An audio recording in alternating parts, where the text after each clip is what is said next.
Hey everyone, this is Elenbaas from Nightlight Astrology. Today we're going to take a look at Saturn's upcoming entrance into the sign of Aries, which is taking place this weekend. I will outline for you the entire timeline of the transit, and then we're going to take a look at 5 themes to watch for today. And I'm going to give you a little trick when it comes to delineating planets, especially when they're not in their own sign, but they're the guest in another planet's temple. So in this case, Saturn is a guest in the temple of Mars and the Sun. So what does that mean, and how can you use that as a way of starting to delineate a planetary placement like this? So it'll hopefully be a little educational, as well as giving you some very practical themes to watch for over the lifespan of Saturn's transit through Aries. So I will be doing horoscopes as the week goes on for Saturn and Aries as well. So stay tuned for more of that. All right. But before we get into it today, remember to like and subscribe. It really helps our channel to grow. We want this channel to be a place for your daily spiritual practice. If astrology is a part of your spiritual path in life, then we hope that this will be a place where you can water that plant every day. You can find transcripts of all of these daily talks on the website. My website is nightlightastrology.com, not to be confused with Nightlife Astrology, which sounds like a nightclub. Anyway, go to nightlightastrology.com. Check out the upcoming programs that we have. A couple of things to note. In-person events on the solstice. We're having a summer solstice gathering here in Minneapolis at the Grapevine Collective. You can RSVP to attend. It's free. We just need to know you're coming. You go up to the events page, click on speaker series. You'll see that our summer speaker series is coming up. These are also free talks. If you can't attend live, you get the recordings. Go to the events page to live talks, and you will see my monthly webinars. I just did one on Jupiter in Cancer. In June, you'll find me doing one on Uranus and Gemini, trining Pluto in Aquarius, called When New Objects Appear in the Sky. These are real deep dives for people who are a little bit more advanced in astrology. I'd call it like intermediate level. If you know even a little bit about astrology, you should be just fine with any of these talks, but I hope to see you there. You get the recording with all of our stuff if you can't ever attend live. So go to the courses page, click first year course. You guys know we're in the midst of enrollment season for the next Year 1 course, Ancient Astrology for the Modern Mystic, begins June 22nd. At the bottom of the page, you will find enrollment options. After the end of today's video, you will find a promotional video that explains everything the program includes, so you know exactly what to expect, exactly what you're getting. Probably all of your questions will be answered either on this page or in that video after the end of today's talk. Tuition assistance is available for people who need it. So if you are someone who could use a little help making the program happen, please take advantage of the need-based tuition. That's there to make sure that people who are on a fixed or limited income, but really want to study astrology in a meaningful way, are not priced out. We think that, spiritual topics should be accessible. So we've long provided those options for all of our programs. Anyway, that is it for promotions for today. Let's shift our attention now to the real-time clock. And heading over to the real-time clock, we are Tuesday, May 20th. NORWAC is this weekend, by the way. That's a conference in Seattle that's held every spring. I'll be giving a couple of talks there, so I hope to see some of you. If you're a Nightlight student, we'll be having a Nightlight student meetup Friday night in the atrium at 7:30, so maybe we'll see you there. Anyhow, what we're looking at here is Saturn's entrance into Aries today. And you can see Saturn at that anaretic degree. I wonder how all of you are doing with Saturn at the anaretic degree. We explored that last week. If we look at this, we're going to see that it's Saturday night into Sunday morning that Saturn changes signs. So the change of signs late Saturday night, Central Time, I think it's around 11 p.m. my time in the Midwest here. But you'll see that transition happen from Saturday into Sunday. So after that, now I'm going to isolate Saturn and we'll remove everything else from our perspective so we can just look at the life cycle of Saturn in Aries.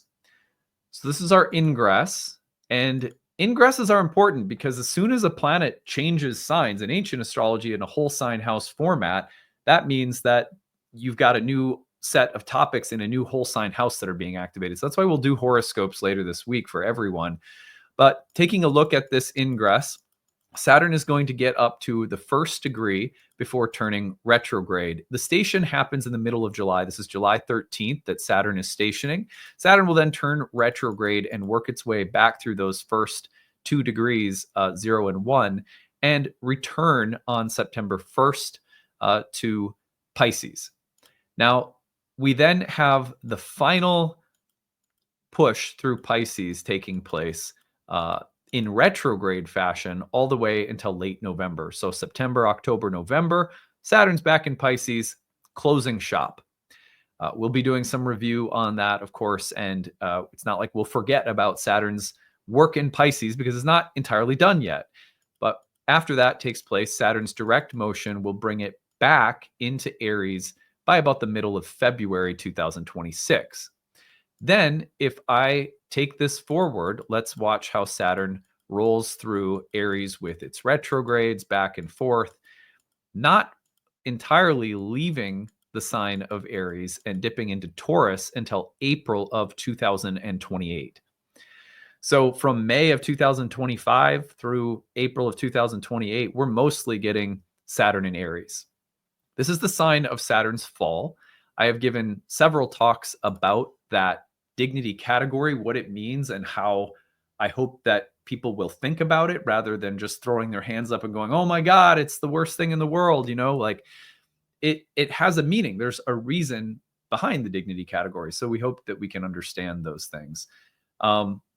So what I want to do today is I want to give you, first of all, it's not a trick. It's a method, but it's a kind of it's a handy tool or technique that anybody can use once you've understood just a little bit about the planets. You get a little understanding of the planetary symbolism down. You can use this technique when crafting your own delineations.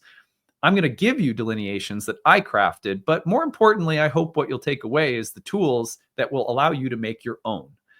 Because that's when we really get freed up inside and magical things happen when we create our own delineations. Just like you're learning the tarot, it helps to have teachers. It helps to have people you really admire the way they read, because that helps you grow and learn. But it's, you also want to have your own deck. So anyhow, on that note, one of the best ways that, first of all, philosophically, ancient astrologers thought about a planet, the sign that a planet rules. It wasn't really considered a ruler as much as it was considered a steward or a host. So if you're at my house, I'm your host. If you're in Aries, the home of Mars and the Sun, Mars being the natural domicile ruler and the Sun being the exaltation ruler, then when you're in the home of Mars and the Sun are your hosts. Now, every planet outside of its own sign is considered a guest in the ancient philosophical foundations of astrology, as planets are moving through each other's temples all the time in their transits.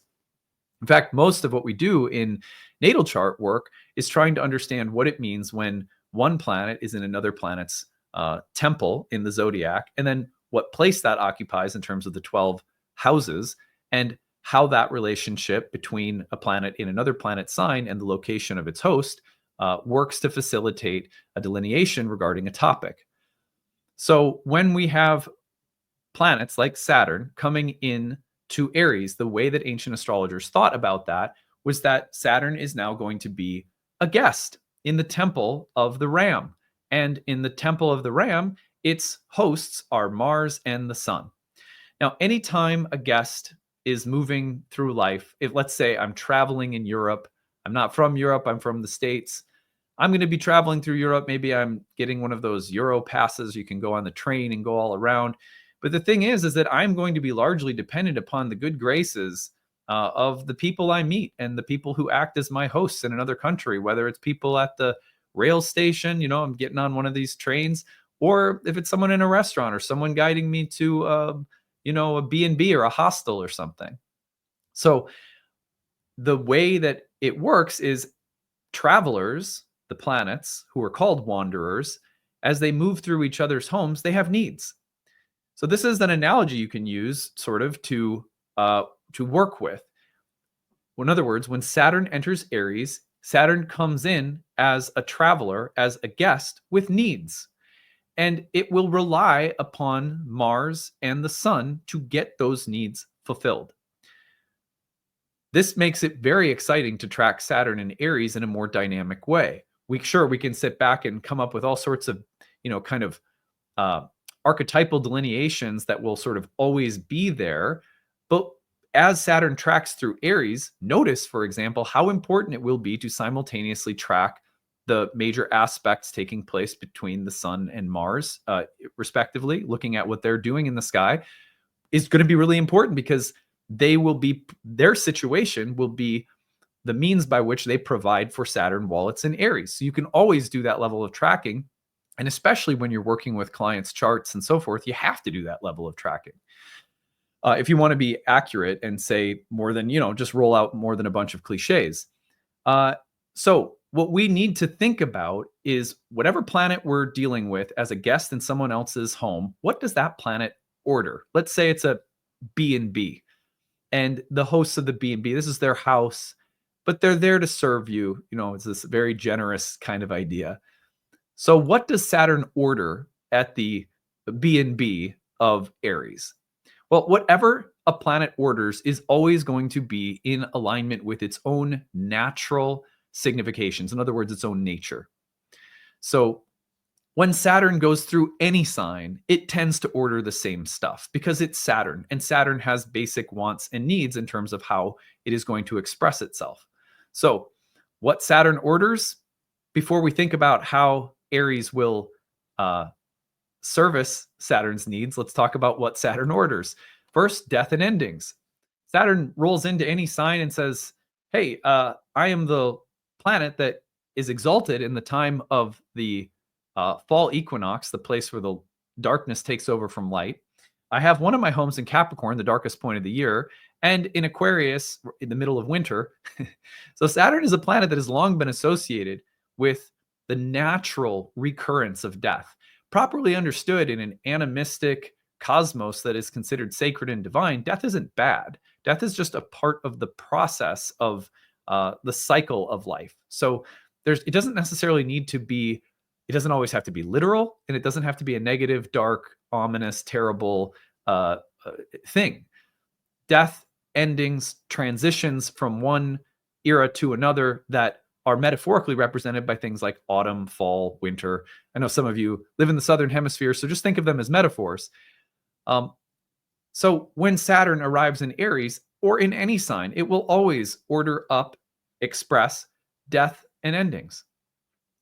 Another thing that Saturn will order, regardless of where it is maturation, seriousness, and severity. If we think about the seasons of the solar year in terms of a developmental arc that maps itself onto human life, the dark half of the year was typically associated with the latter part of life, adulthood, where there's more responsibility and seriousness. And there's also a feeling of things being more severe. There's more of a gravitas and a feeling that there's more things are more consequential. That's what I'm trying to say. And the need to be mature, responsible, to take things seriously, to know that actions have reactions and consequences. Saturn can also be a little severe in terms of being like overly strict, or or limiting. If you think about the severest forms of weather in the cold part of the year, there's a feeling of oppression, or of like it's in Minnesota for sure, right? It's like super cold. This feels severe. So Saturn also associated with things that are a little heavier and weightier, but also more adult. So Saturn will order those things up at the Airbnb of Aries. Saturn will order things like sobriety, boundaries, and discipline. This is interesting because Saturn will often say, like, one of the qualities of youth is excitement and almost like being drunk on life. That's the spring, that's the summer. And also maybe of trying to escape adulthood or responsibility. So Saturn comes in and says, let's sober up, like, let's get real. Let's set structures and boundaries and discipline in place, because something is at stake here. And whether that's survival or earning a living or paying your mortgage or taking care of your kids if you have them or dealing with a health issue, like life requires that you take it seriously when Saturn's around. And so that sense of this isn't a place to get drunk on illusion. This is a place to be real, to sober up, to take things seriously, to set structures and boundaries in place. Saturn will order that kind of thinking. I'm not necessarily saying that's the only thinking, or that everyone ought to adopt Saturn's way of looking at the world, but nonetheless, that is the way that Saturn tends to look at the world. And we all have to work with that at times. Number 4 is depression and melancholy. So the winter, the dark part of the year, death, the reality of death, impermanence, suffering, detachment, and having to let go. Those are hard realities for us to square up to and, in a sense, have to deal with. And so depression and melancholy are almost like byproducts that Saturn will often bring with it, as, like, this is what I'm ordering for breakfast. Give me a dark comedy, or give me a little melancholic music or artwork. It doesn't necessarily have to be like Eeyore and there's just a rain cloud following you around and nothing is good, everything sucks. Melancholy can be like almost like a contemplative and artistic and very imaginative state. And even ancients thought that. But the depressiveness, the heaviness, the weightiness, the melancholic feeling that this world is just heavy because of death, right? Because of impermanence. Saturn will order those things up, always does. Number 5, things that grow in time with hard work. Saturn, the lord of the fall equinox, the fall harvest, right? As the exaltation lord of Libra, place of the balance. Saturn looks at the arc of time and a life and says, the things that you have built slowly, methodically, maturely, responsibly, whether it's a craft or a skill or an ability or an art form or a relationship, in time, the work you have put in will render results. It is the ultimate in terms of put in the work and you will get a good result. So things that grow in time with hard work, Saturn's always ordering up.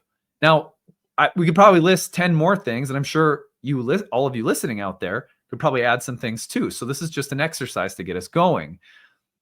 Now, to follow the little example I was using, we're at the Airbnb of Aries. So now the Mars-Sun host dynamic has to provide for its guest. And this is a super easy, fun, efficient, just a very effective way of creating delineations. So what does Mars and the Sun serve to its guest who wants all of these things? Well, it can only serve Mars and the Sun together as the two hosts of this sign, can only serve what it is in their nature to serve, Saturn. So, for example, one thing that Mars and the Sun in this fiery temple of the Ram tend to serve up are leaders, leadership, solar figures. A solar figure could be any person with central power or authority, like a boss, a CEO, a king, a queen, an emperor, a military leader, someone who has a lot of clout or power or executive decision making. So now take this and put it together. So what Saturn orders? Death and endings. Who or what will be involved in death and endings? Leaders and solar figures. How about maturation, seriousness, and severity? Well, Mars and the Sun will give leaders and solar figures. In other words, the maturation of your leadership in a job, or the maturation of leaders that you work with, or the need to grow more serious in your responsibilities and lead more, even as a parent or in a relationship. I'm going to take more responsibility for the health of my family or my marriage or whatever the case might be. So you can see how the leaders and solar figures can be channeled into any of Saturn's needs: sobriety, boundaries, and discipline. What might that mean? Well, feed it leaders and solar figures, and you might get leaders that have to become sober. I know it sounds weird, but it's like, sometimes leaders get drunk on their own power, or leaders might have vices. And this is a placement that could somehow hold accountable, leaders are solar figures. You've got to sober up, or you've got to become wiser, or take your job more seriously, or something like that. And you're also going to see that leaders and solar figures just have to step forward with greater discipline, boundaries, and so forth. You will also see depression and melancholy and solar figures or leaders, meaning that there could be a way in which if you work, let's say you work with a boss and they are going through a period of exhaustion or fatigue, or you're going through that while being in a really important role of leadership or power or importance somehow. So you can see how the two things work together to create kind of a weightiness around people who have authority. Things that grow in time with hard work, leaders, solar figures. If you put in the work, you may become more of a leader in some environment or space. So you can see how all of them work together. What else does Mars and the Sun serve up? Well, how about heroism, individualism, individuation? All of these are very Mars-Sun-like themes. So heroism, my life is an adventure. There's something to be accomplished. There's a quest. There's a mission. Individualism, I have to develop my own confidence, my own resources, my own strength. Individuation, I'm becoming who I'm meant to be. These things are very natural to Aries with the Sun-Mars dual rulership. So then we just plug that in. And we say heroism, individualism, individuation may happen through our encounter with death and endings, may happen through a process of maturation, seriousness, or severity, may happen, we may individualize, individuate, or our journey may involve the very important process of becoming more mature, more boundaried, more disciplined. In order to individuate, we may have to battle with depression or darkness or fear or any of the darker, heavier qualities like depression or melancholy that Saturn represents. Or our heroism, our individualism, our process of individuation is something that is going to grow in time with hard work. You see how you're just feeding one to the other. Willpower, ambition, and purpose, another thing that the Sun and Mars serve up. They serve it to Saturn, and we say, well, Saturn delivers death and endings, and the Sun provides its with willpower, ambition, and purpose, which means that we may feel defeated. We may feel like something we've tried to push and do is just not working, or it's reaching a natural limit or expiration. Our purpose, our willpower, our ambition is running into a brick wall, and there's a learning there. Or we may find that our willpower is having to grow more mature. We can't just press the gas pedal. We have to have concerted, disciplined, focused efforts. We have to develop endurance and staying power. We may find that willpower, ambition, and purpose, in order for them to be nothing more than hot-headedness, need greater sobriety, boundaries, or discipline. You see how all of the, and you could keep turning this jewel in a million different ways. In order for willpower, ambition, and purpose to be truly cultivated within, we may need to overcome depression or melancholy, something that says life shouldn't be easy, or it's hard or depressing or heavy. And we may find that we're having to lift that weight somehow. Not surprisingly, one of the things that really stands out to me with willpower, ambition, and purpose and Saturn is the potential with things that grow in time with hard work, get to the gym, right? That's like something that I really value, since it's kind of a hobby of mine. Like, yeah, take the opportunity to build your body, your physique, your health, through hard work and discipline. There's a refining of willpower and ambition. So then we look at pioneering, risk-taking, and competition. The Sun and Mars loves to serve up these things, loves to start new things, take risks. There's a competitive edge. Well, if you're trying to start something and you're met with death and endings, it could be that there are major obstacles you have to overcome while trying to start something.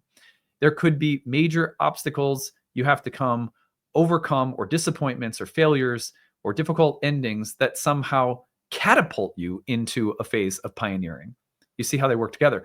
And then the competitiveness. Look, when we're defeated, we learn a lot.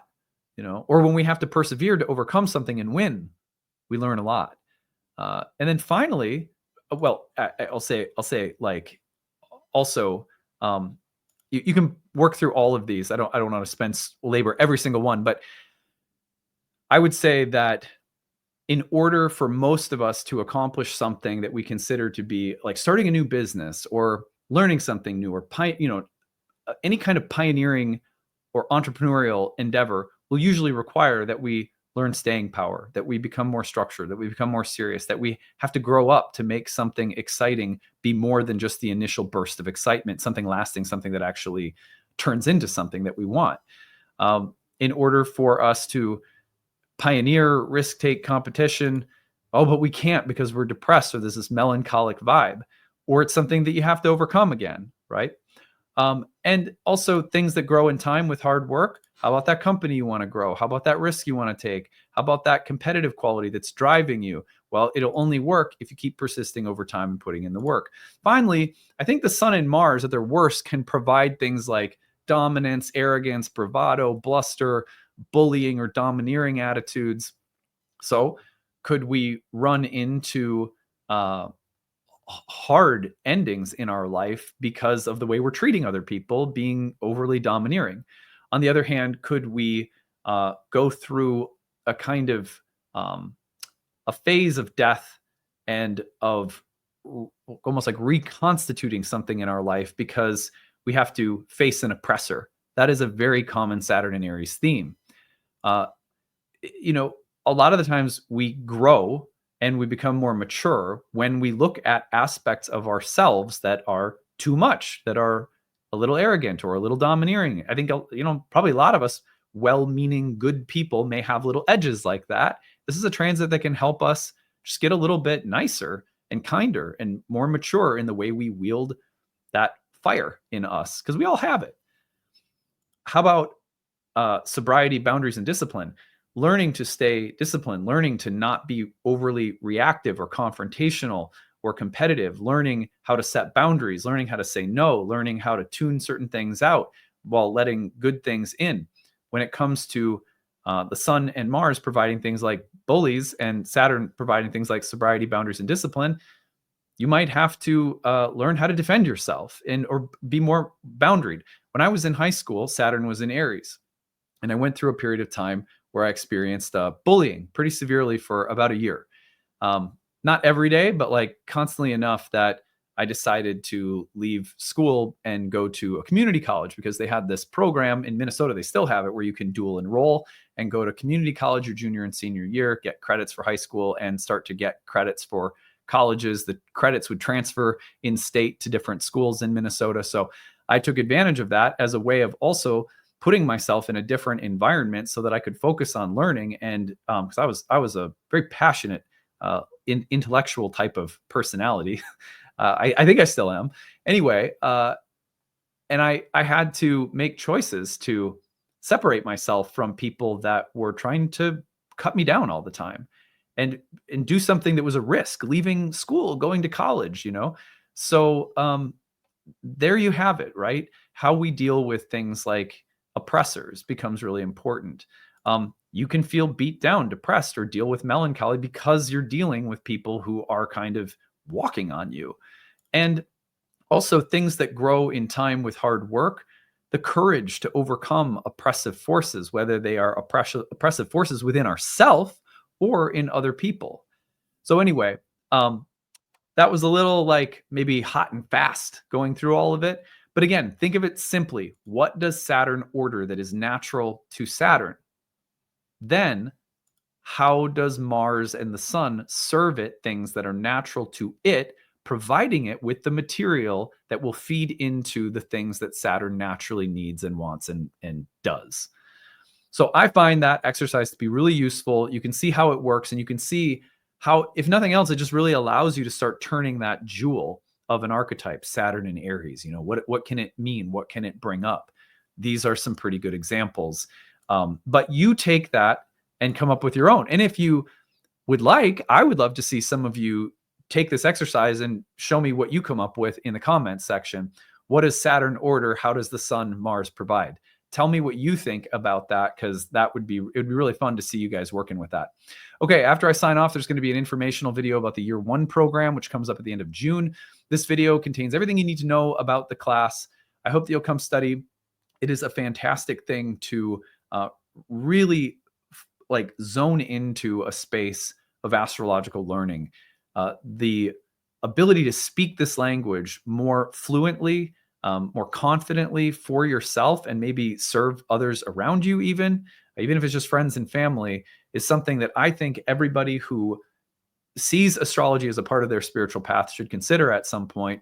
And I think Nightlight, personally, just tooting our own horn, I think we're a great community, a full staff of wonderful people. If you resonate with the way that I teach and work with astrology, then you'll probably love the courses, because it really does represent the best work of my career. The curriculum of our 4-year programs, I think, is the best thing I have to offer people who want to go deeper with astrology. So anyway, on that note, hope you're having a good day. We'll see you again tomorrow. Bye. Hey everyone, thanks for sticking around. I'm excited to tell you about our upcoming program, Ancient Astrology for the Modern Mystic. It is our first-year course in Hellenistic astrology that begins at the end of June. June 22nd is our starting date. I'm going to take you over to the course page to tell you more about the program and what you will learn while you are in it. So here we go over to the Nightlight Astrology website. You can find this at nightlightastrology.com. Click on the courses tab, go to the first year course. Now, this program is ideal for people who maybe have a little bit of background already in astrology. Maybe you've done some studying on your own independently, taken some courses or webinars and workshops, but you're looking to deepen your understanding of astrology. And maybe Hellenistic astrology in particular has been calling to you. I'll tell you more about what Hellenistic astrology is in a minute, but on the first year course page, you're going to find everything that the course includes. I want to make the structure of the course clear first, and then at the end, I'm going to tell you 5 reasons that I think anyone might have for studying astrology, and you can see if you check any of those boxes. First of all, there are 30 classes on the year. It's just a little under a year-long program with 30 webinars. Every webinar is 2 to 3 hours long, including a lively Q&A and conversational section after we finished our lesson for the day. Each of those lessons I lead personally through live webinars, so you can attend those live. If you want to follow along at your own pace in your own time on your own schedule, you can always look at the recordings and take those in. And I'm going to show you what the class page looks like so you can see how you can interact with the course as uniquely and creatively as you want to. But you can either attend the live webinars or listen to the recordings, or audio or video. In between major units of study within those 30 classes, we have separate classes outside of the 30 classes that are essentially tutoring sessions led by our staff, our course directors. We have 3 of them for our first year program, 3 tutors that help me guide every single class you're in and lead study sessions, and are also staffing an interactive group forum discussion where you can ask questions, look at charts, practice what you're learning with all of your classmates and with tutors there to help you. They'll always answer questions within a business day. So it's a really well-staffed, well-structured program. In between those major units of study and the breakout sessions, we also have guest speakers that come in throughout the year that you get free access to. The recordings are archived for you in your class folders. So you're getting people within our curriculum. And you're also getting to visit with some astrologers who are outside of the Nightlight School, but we really admire their work, and so we bring them in. You also have a ton of bonus material. With every lesson, we have recommended quizzes, study guides, optional reading. And that allows people who are really, really, intense, deep, like studious types to go as far as you want to with the material, while other people who are maybe, content to take things in at, just kind of taking in the classes, that's there for you too. So you can kind of go as deeply as you want to. The class, as the year goes on, goes through major units of study in ancient Hellenistic astrology. So if you're not familiar with ancient Hellenistic astrology, this is the earliest form of horoscopic astrology. This is where the astrology that you've probably learned today comes from originally. And that makes some of its features unique. Like, for example, ancient astrologers utilized whole sign houses. We study why they used whole sign houses, how they used them, and we study the why behind really everything: houses, signs, planets, aspects, dignities, essential and accidental dignities, delineation approaches. How do you read and predict within a natal chart? All of those theoretical areas of astrology, we not only learn how to do, but we learn the why behind it. And this is what I think people find most empowering about the course, is that ancient astrology really helps to give you the rationale for everything so that you have the insight available to go off script. What I mean by that is, like, let's say you're learning about a sign, Aries or Taurus or a Gemini, something like that. Ancient astrology won't just give you a list of the adjectives or keywords or descriptions of, say, a sign or a planet. It will give you an underlying philosophical explanation that then allows you to extrapolate from it the kinds of lists that you read in textbooks, which means you'll have an understanding of why everything on a list in a textbook is there in the first place. And you'll also have the insight and creativity available to add things to the list that are a part of your own unique intuition and contribution to astrology. And this is what ancient astrologers wanted students of astrology to learn, the why behind everything.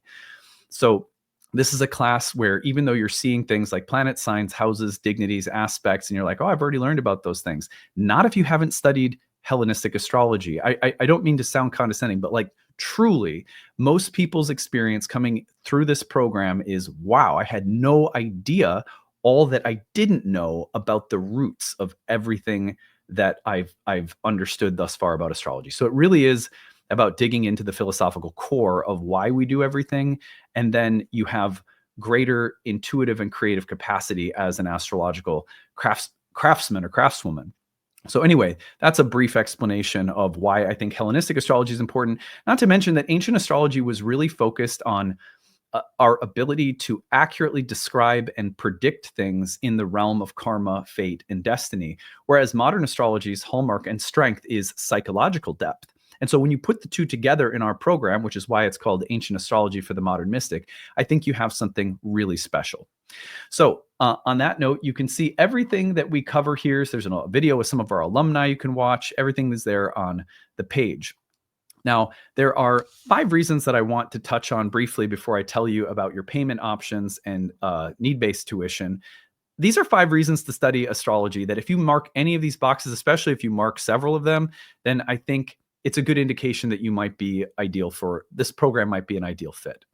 So the first one is, if you find that astrology has become a part of your daily, weekly, monthly, yearly spiritual practice, it is a part of how you lead an inner life, then there is nothing more empowering than deepening your connection to that language, because that puts you more in the driver's seat. It's always good to have astrologers that you rely on, teachers that you listen to, get a little objective perspective, especially when you're looking at your own chart through a reading. But there's really nothing more empowering than learning to speak the language at a deeper level for yourself. And if that calls to you, if you want to understand things and be able to speak more confidently and clearly about this sacred language that you love, and this is a great reason to take a structured program. Number 2 is that you feel called to read charts for people. And look, not everyone who takes our programs is on a professional track, but we have 4 years worth of professional training programs at Nightlight that will prepare you to read professionally for others if that's the path that you're on. Maybe you don't even know if you're on that path. That's fine too. Many people take our programs just for the sake of their own personal enrichment, and again, to be kind of more in the driver's seat with respect to your astrological journey. You have more of an understanding. You can be more confident in reading symbols and experiencing transits with your own understanding that you've cultivated.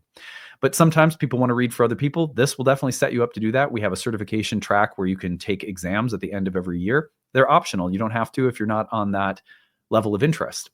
Number 3, you have done a lot of self-study. You've heard things from here and there, but you're looking to bring it all together.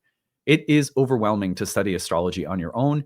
So if you want organization, structure, and coherence, what you're getting in this program is going on 15 years of training astrologers, 15 years of developing curriculum that has in mind the overwhelm that many people experience. And this program is structured year 1, year 2, year 3, however far you want to go with our curriculum, to give you an organized, structured, coherent way of understanding the history and language of astrology from both ancient times to modern times, in all of the vastness that the field includes.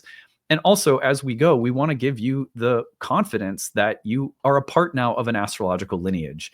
Astrology has always been practitioner-based. Coming through Nightlight, you are going to have the opportunity to feel aligned with a lineage. If you like my work, if you feel aligned with the way I speak the language, then this might be a good reason to come study with us. Now, if you're seeking the why behind things, if you're like, yeah, that's interesting, I get it, I understand, but why? Why signs? What's the difference between a sign and a house? Why do they ever come up with a sign and a house? What's the distinction philosophically? Why does Mars represent this? Why does Mars in this sign represent that? If you are someone who feels empowered by understanding the why behind things, you are going to love this program, because that's how I am as a teacher. That's how I am as a person. And that's what this program is really all about. Number 5, you are looking for astrological community. Look, I think Nightlight is unique in terms of the kind of warmth, acceptance, safety, and inclusiveness that our community includes intellectually, spiritually. We are really pride ourselves on being a peaceful kind of family. I'm a Cancer, right? So it's kind of a family-oriented environment. So anyway, I will end it there. If you check any of those boxes, you may want to consider studying with us.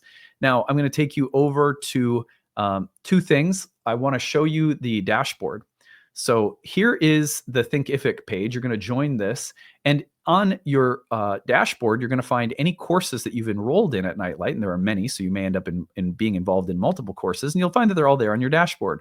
Click on one of them, and it will take you in. You're going to find that on the left-hand side, there's orientation instructions, course information, class links, and calendar, all the technical stuff you need to know when you join the course.